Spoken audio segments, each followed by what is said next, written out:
All information contained in this podcast is general in nature and does not consider your individual circumstances. You should consider the appropriateness of this information with regards to your individual objectives, financial situation, and needs.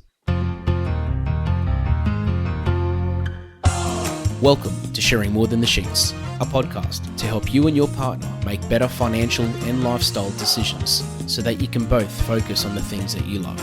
I'm your host, Michael Khouri, financial planner, green thumb, husband, and just dad.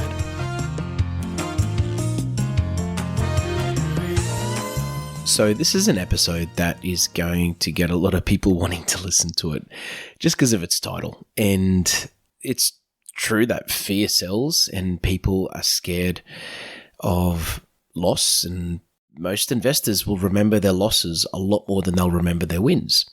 I speak to people regularly that still talk about what markets did back in 2008, 2009.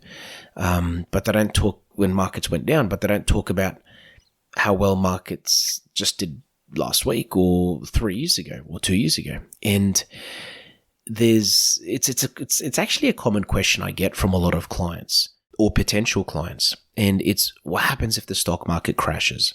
What happens if things go south? Now, the reality is that markets go through cycles. Like markets are cyclical, they go through cycles and they're cyclical, and they go through their ups, they go through their downs, and they're never flat. We know that.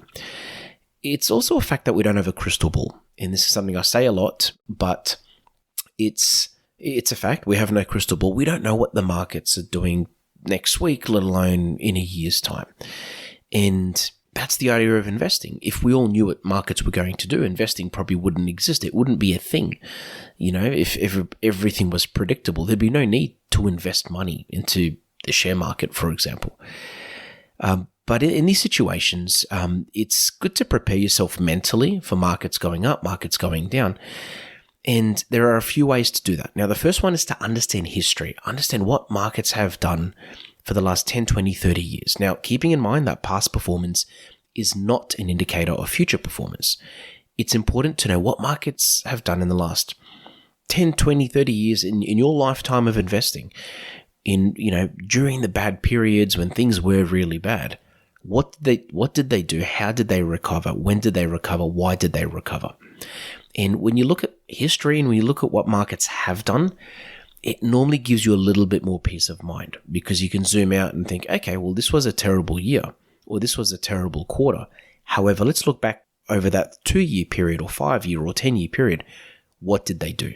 The other part is just making sure that you've got the right investment mix, that you know where you're invested, and to be prepared for market fluctuations. So whether it's talking to your financial advisor, whether it's doing a review that you may not have done in a while, but just really understanding, where is your super actually invested? Are your investments diversified? Do you have things in there to mitigate risk? And do you even know how much risk you're exposed to? Have you reviewed your risk profile? Maybe last time you reviewed your super, you were comfortable as a high risk investor, but now you're in your mid 50s, 60s, close to retirement, or you've retired and you haven't even looked at it. So understanding your investment mix and just how much risk you're exposed to is a big, big thing. The other thing is, let's say markets were to drop today. And this is a conversation I have with clients all the time. I don't know if they're going to get worse. When they do drop, we don't know if it's going to get worse or if this is the worst. But you should really seek advice and really understand the risks of switching straight away. So, for example, switching to cash. Markets drop. Okay, let's quickly put everything into cash. There's one of the most common sayings in our profession is, don't try to time the market, because most of the time you will get it wrong, statistically that is. And some people get lucky, don't get me wrong. But it's important to just understand that, yes, it's really easy to just quickly switch. But as soon as you do that, you're crystallizing your losses. Markets go up and down. Let's say they're down, and let's say your super balance was $100,000 and now it's $80,000. Have you lost any money? The value of your balance has gone down, but unless you sell, you haven't actually lost. You haven't realized your losses, if that makes sense. And this is assuming you still own the same number of units or the same number of shares.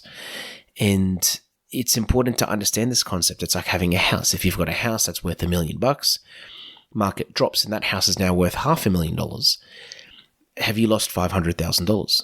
If you sell, yes, you have. But if you just wait for the market to recover, you wait for it to recover. And if it does recover, then you haven't lost a single dollar. And because you still own a house, if that makes sense. It's just the value of that house is less. Super is very similar, but as I said, instead you're working with units or shares. The other thing is just really understanding the long-term risk of switching. If markets were to drop today, and just based off that example I gave you, balance goes down from $100,000 to $80,000, from $100,000 down to $80,000. If you were to sell, quickly move to cash, it's just cost you 20 grand essentially. You've not cost you, but you've crystallized that loss of $20,000, I should say, compared to if markets were to recover and that balance goes back up to $100,000, then you've been in the market in that time and you've been able to take advantage of that upswing.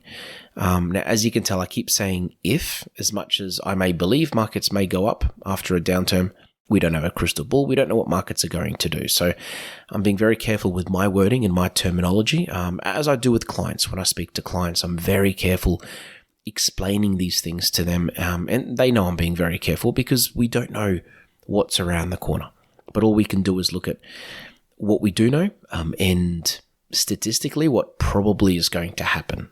The other one is be prepared to adapt. Be prepared to change your investment strategy if needed, or to seek advice if needed, or just to make changes, whether it's personally with your finances, whether it's in your portfolio, whether it's your super, for example, or you've just got a investment portfolio and you need to just adapt as far as investments are concerned, whether it's maybe taking some risk. Markets go down, you might think it's a cheap time to buy, and you decide to buy in and just contribute more to your investments or to your super.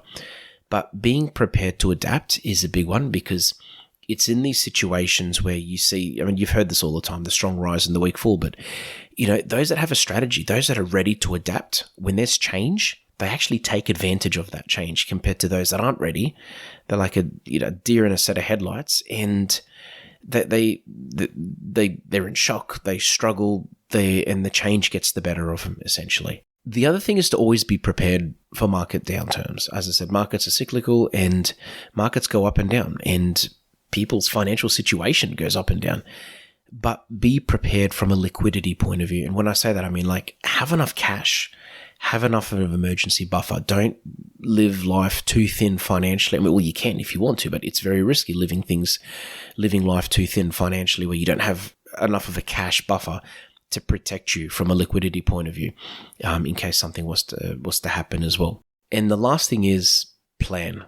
If you fail to plan, then you plan to fail. And have a plan, have a strategy in place. If you have these things in place, you're less likely to make emotional, irrational decisions, and you're more likely to manage your risk, and you're also more likely to achieve your goals because you know what you're working towards and you know how much risk you need to be taking on. I've done lots of episodes on risk and the, importance and the importance of managing your risk and how much risk you're exposed to. But just having a plan and having a strategy, having something that you're working towards. Ideally, you do it through a financial advisor. But even you personally, just having a plan as to what you want to do with your investments is massive compared to just going with the flow, making some decisions, which are probably good decisions, but then just leaving things and not really knowing where you're heading, why you're heading there, or when you expect to get there. So I hope this has all helped. It wasn't the crystal ball stuff you were probably expecting or hoping, but if markets crash, when markets crash, we should say, or if and when, let's say when, these are the things you should probably be considering leading up to a potential market downturn, or if you're even in one. Thanks for joining us on Sharing More Than the Sheets. Please make sure you subscribe to be updated with future episode releases, and feel free to share this episode with any friends or family that you think it might benefit. Please visit us at sharingmorethanthesheets.com.au to submit questions or requests for future podcast topics. These podcasts have been brought to you by Better Financial Planning Australia. To book a 15-minute phone chat, visit betterfinancialplanning.com.au.